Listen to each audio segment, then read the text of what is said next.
Community Forum, a community service of CAN TV. I'm your host, Juan Carlos Hernandez. With the cold or holidays, our thoughts turn to celebration, but also to need.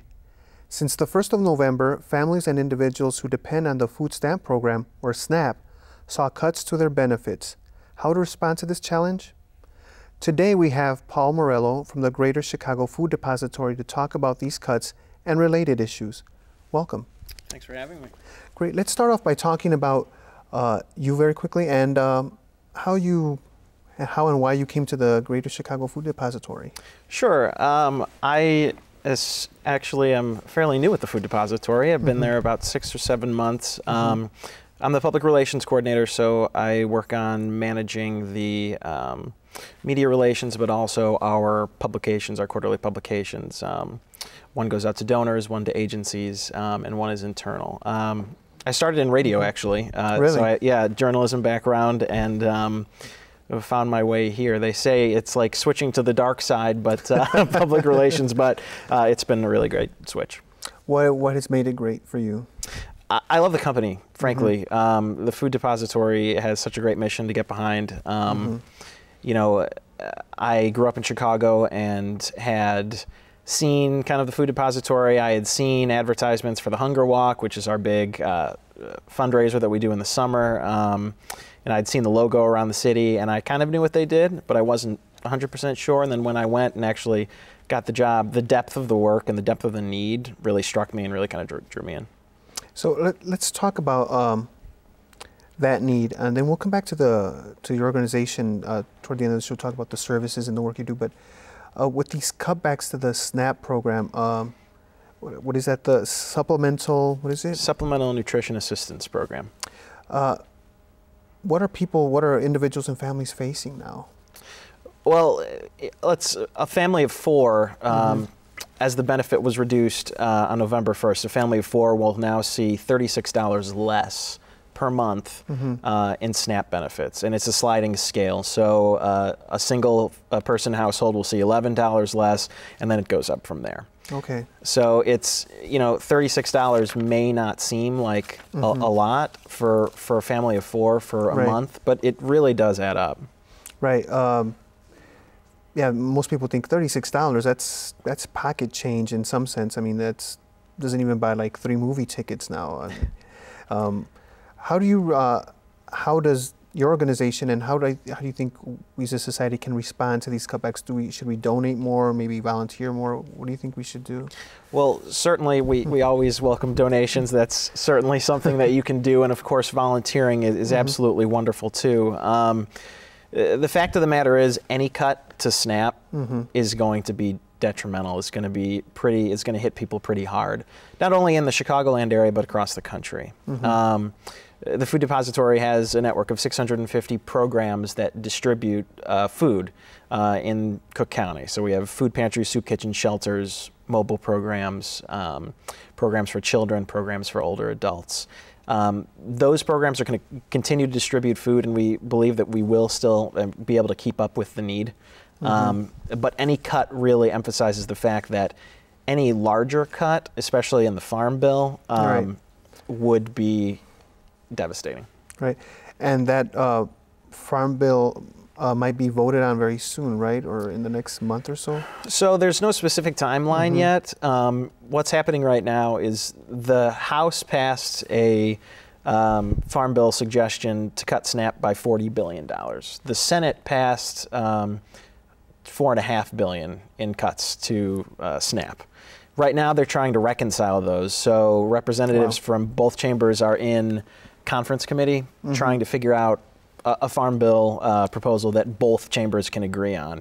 We don't know what's going to end up actually happening with that. What we do know for sure is that there will be some cut to SNAP in the Farm Bill.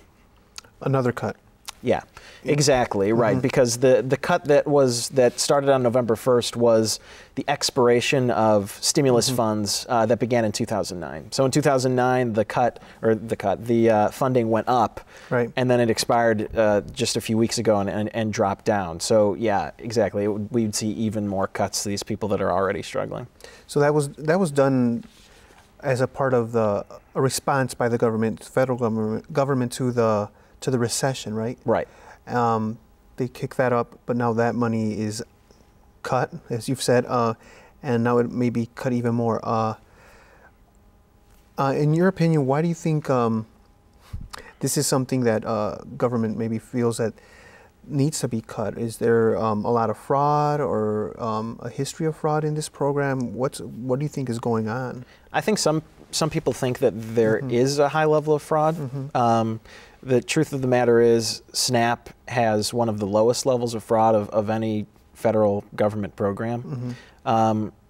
Certainly there's going to be a small amount of fraud with any program, but the fact of the matter is SNAP not only is being used appropriately by the vast majority of people that use it, it's also an economic boost. You know, those SNAP funds, when people go to the grocery store to buy their groceries, are going right back into the economy, and it's an economic stimulus. So on top of it being the #1 line of defense against hunger, it's also in turn helping the economy. All right. So I think, like we're talking, there's this perception of abuse and fraud. There's also this stereotype of the person who receives federal help, you know, for food or for whatever program. But prior to the show, we were talking about the changing face of hunger. How is that face changing? What are you seeing at these through your organization, and what are the organizations that you support seeing in the communities that they serve? Yeah, so in Cook County, we learned a few months ago that there are 860,000 people that are food insecure, meaning they don't know where their next meal is going to come from. That's nearly 1 million people. Right, and it boils down to 1 out of every 6 people in Cook County would maybe go home and wouldn't know what they were going to eat that night, wouldn't know if they were going to eat that night. And of those people, many of those people have jobs. Many of them own their homes. Many of them own a car. What we've seen, though, is that people are struggling because their hours have been cut back, maybe. Maybe they've lost a job through no fault of their own. Maybe they've had to go on disability.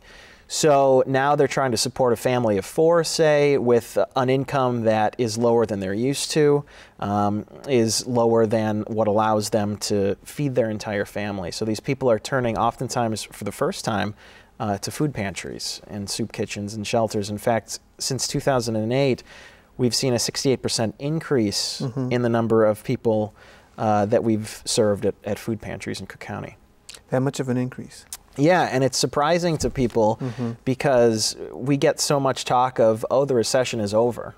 Right. You know, we get so much talk of the economy's improving, these jobs are being created, and while that's certainly true, I mean, you know, these numbers aren't lying, the problem is a lot of the economic recovery is not boiling down to the people that we serve. So these are still people that are struggling and haven't been able to find a job, and so it's not really helping them. Right. Another question that enters my mind is, what about people that aren't eligible for SNAP benefits or federal help, such as the undocumented, and certainly here in Chicago and in the greater region, there are a lot of people who live here without documents. How does your organization, or how do other organizations, respond to that need? Sure. Well, the Greater Chicago Food Depository, if you come to a food depository, food pantry or shelter or whatever, you know, if you're in need of food, they're going to give you food. So to your point, a lot of, I shouldn't say a lot, some of the people that we see aren't eligible for SNAP. Maybe their income limit is just a little too high. In fact, I was talking to a woman a few months ago who had a daughter, and she was saying she works full-time, and she'd just gotten a raise, and she had been taken off of SNAP because her income limit edged just over that mark. So it's those kind of people that we see a lot of, who are just over, who have families to support. But again, if you're in need of food, we're going to make sure you can get food on the table. So yeah, that's regardless of their status here in the country, obviously, like you're saying. And that's surprising how you said that there's some people that are just above the threshold and they're no longer eligible for SNAP, but yet they need that support. And you're seeing increasing numbers of these type of people, right? Yeah, exactly. Yeah, we've seen a 68% increase in food pantries, in how many people have been served at food pantries since 2008. Wow. Now, the economy's been tough. How do food pantries respond to? Do you receive less monies and less support during these times? Is it tougher for you to gather gather food and gather people to respond to the needs, or what goes on during these times of difficulty? Sure. You know, actually, this past fiscal year, the Food Depository distributed 66 million pounds of food through our network of 650 programs, and actually that was up from the previous year. So we are thankful that we have generous donors that are able to support us in this effort, and certainly we also have increasingly had to purchase more food. So we get food donated from corporations, from individuals, but increasingly we've had to purchase more food, and we're able to leverage relationships within the food industry to do that and to keep up with the need. Okay, now getting back to SNAP, do you think, well, I think the answer is pretty obvious, but if and when we talk to our politicians, what message should we give them, or what opinion should we, those of us that are concerned about need and hunger, what should we tell our politicians about SNAP and programs that are similar to it? I think the one message is that any cut to SNAP is unacceptable. The Food Depository is proud of what it does in the community, proud of the programs and agencies that we have, but at the same time, if we see a significant cut to SNAP in the Farm Bill, there simply won't be enough private response to fill the gap. And that's not only in Cook County, across the country. Right. The funds and the resources available to the private response to hunger would not be enough to fill in all the people that are going to be hungry if cuts to SNAP actually go into effect. So getting back to your point, the message to lawmakers is we can't let that happen. Right. You know, you can't cut a SNAP, you can't cut the #1 line of defense against hunger from this population that needs it most. I think sometimes the perception, and we've been talking about perceptions and stereotypes a bit, is that people on SNAP are, I guess, maybe not doing their share of the work to perhaps earn this food, and I think unfortunately, a lot of times the perception is, or the idea is, that this is a waste of government money and not an investment. Would you? I think. Well, again, obviously, I think SNAP is an investment in the community, right? Yeah, exactly. And you know, it couldn't be farther from the truth to say that these people aren't doing their part. You know, I'll give you just an example. I was talking to a woman in South suburban Crestwood, and she had a little 4-year-old daughter, and she was visiting a food pantry. And she was there that day because her daughter had a box of dolls to donate, but they had been there the day before to get food. And she was telling me that she works full-time at a company in the suburbs, but still is eligible for SNAP. Wow. Yeah. So, you know, with a low income level like that, people are doing their best. Many people are doing their best, but are still eligible for SNAP, and still rightfully, you know, should take advantage of it. Right. Together with these cuts to SNAP, there was an educational component to it, correct? That, at least in my reading, I saw that there was some push through SNAP to try to educate people on healthy eating, or on nutrition, or the like. Why was that made a component of SNAP, and why do you think that's also education is also important there? Well, education. I mean, nutrition education is important in any facet of you know, this debate. The fact of the matter is, in order to be healthy and to live an active life, you need to make sure that you're eating fruit and vegetables and the proper amount of protein and all that other stuff. So that's obviously really important. Actually, one of the food depository programs that we have, which one of our AmeriCorps members helps facilitate, is we go out to our member agencies and have nutrition demonstrations. So what we do is use vegetables or fruit that maybe people don't necessarily know how to cook with. For example, eggplants. Right. A lot of people don't know what to do with eggplant, and so, including me. Yeah, me too. So, until I went to one of these nutrition demonstrations, but they show you what to make, and in this case, it was like an eggplant stew. So there's definitely a key component to nutrition and making sure that people understand that. And how do people respond when you have these workshops or classes? Do they say, well, you're not going to tell me what to do, or no, thank you for this information, it's really going to be helpful? Or really positive. Really positive. From the ones that I've been at, it's been really positive. Everybody that's there gets to try the thing that they made, and then everyone gets the recipe. So it's definitely a really positive experience. And actually, I was talking to the coordinator of one of the agencies that they had this at, and she said, we're definitely going to do this again, because we get these eggplants from the food depository all the time, and people come up to me and say, I don't know what to make with this. Right. But now they do. So yeah, it's been really positive. Now, one thing I was reading about too in my research is that, and I wonder if this is true, is money being diverted from the SNAP program to Michelle Obama's program? Do you know? Are you aware of that, or? To be perfectly honest, I don't know. What we do know is that the money that's there right now, and the funding that program has, needs to stay intact and needs to, ideally, we'd like to see it increase. Right, definitely, and that's one thing I was like very curious about. I'm like, is this true or not? I mean, because with this issue that is obviously for many the people you serve, it's personal.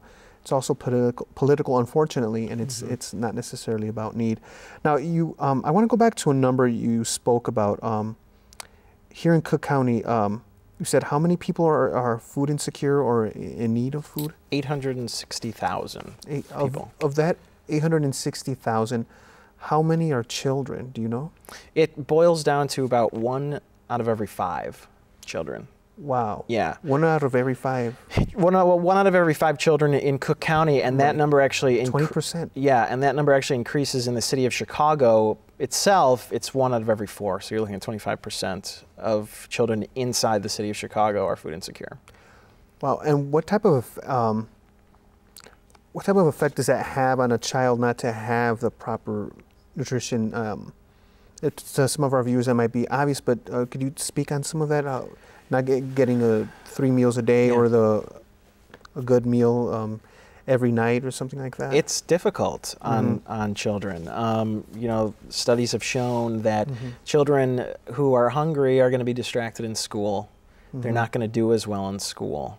They're going to be tired. They're not going to be able to live a normal, productive childhood if all the time they're worried about eating, if all the time their stomach is rumbling. I mean, I can't imagine sitting in class taking a test, being hungry, being just only thinking about food. So it's going to affect grades, and of course it affects health. Right. So it's 1 out of 4 within the city limits, and 1 out of 5 in all of Cook County. Correct. That's a huge number. Now, are there programs within your organization that focus on children and servicing children? Yeah, we have a number of different programs that children can take advantage of. Of course, children and their families go to food distributions at pantries, soup kitchen, shelters, those things. But specifically, one of the ones that we have is called a Kids Cafe. And basically what it is an after-school program for children. And they can get their homework done, and they'll also get a meal And those meals are provided by our Chicago's Community Kitchens program, which is a food service training program for underemployed and underemployed individuals, and the staff there makes those meals, which usually include a sandwich, a healthy sandwich, fruit, vegetable, and milk, and those go to the children. So they get a meal in a safe environment, a nurturing environment, and they also get some homework done. So that's one of the programs. We have another program called Nourish for Knowledge, which is basically a program within schools, and basically you get to take home, the students will take home bags of food for the weekend. So, during the school week, they get those guaranteed breakfasts and lunches. Right. But on the weekends, they don't necessarily. So they can take home bags of food for the weekend. And we also have Healthy Kids Markets, which is like a market-style food distribution actually inside schools. Inside schools? Yeah. That's awesome. Now, you mentioned something, there's a training program, a food preparation training program? Yeah.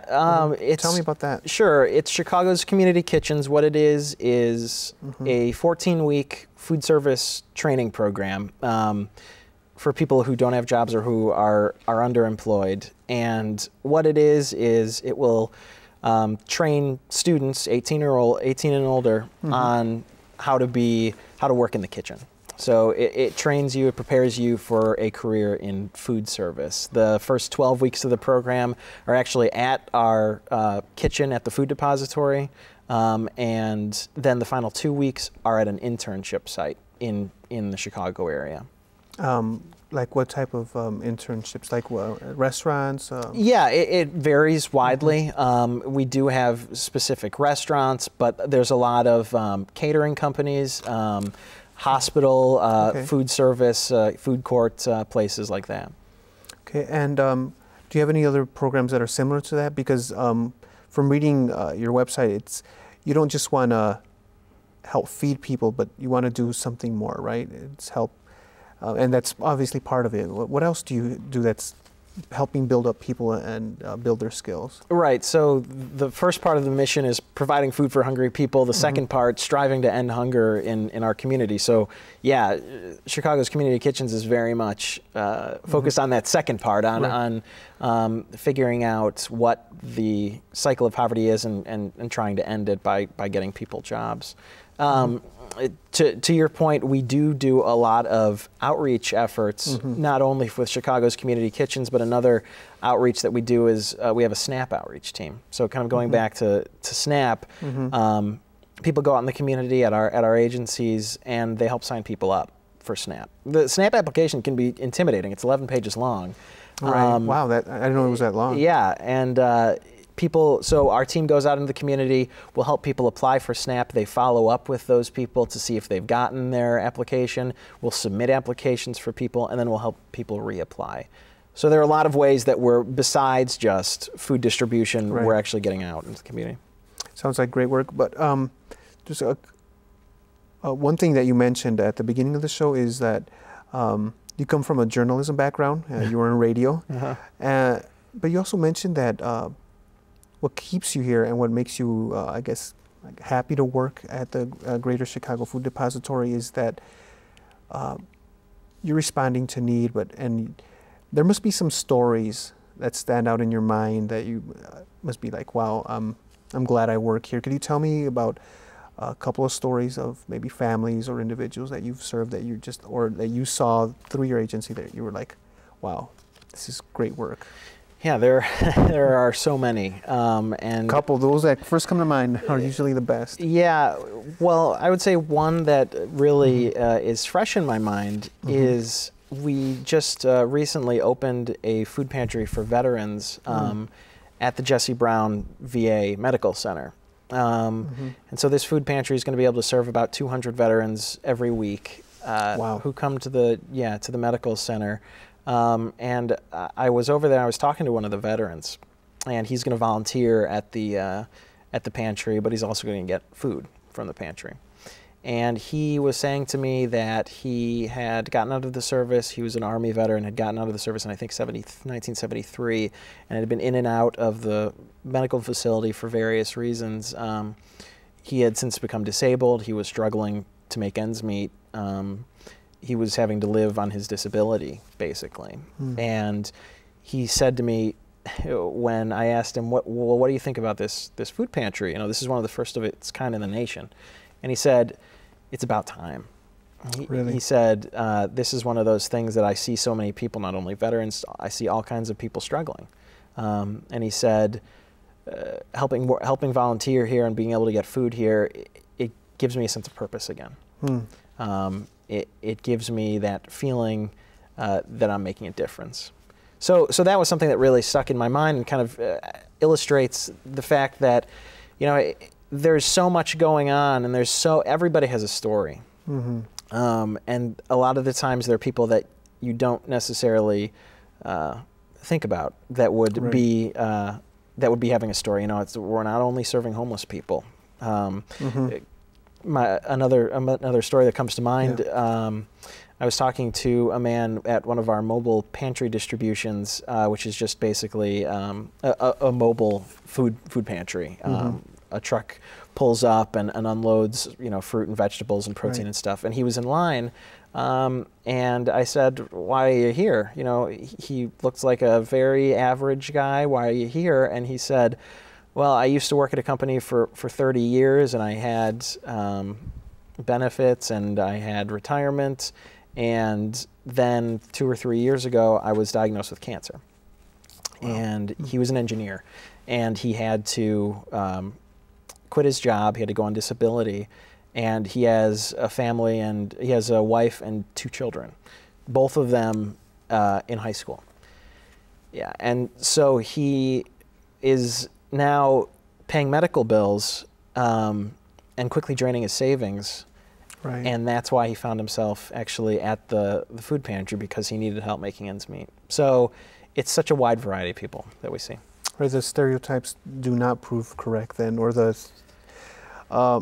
image a lot of people have in their mind about the people that need a food pantry or simply need SNAP.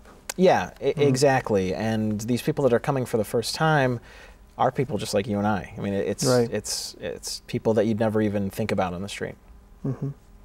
Well, one final question. Sure. Do you have anything special for seniors or outreach to seniors?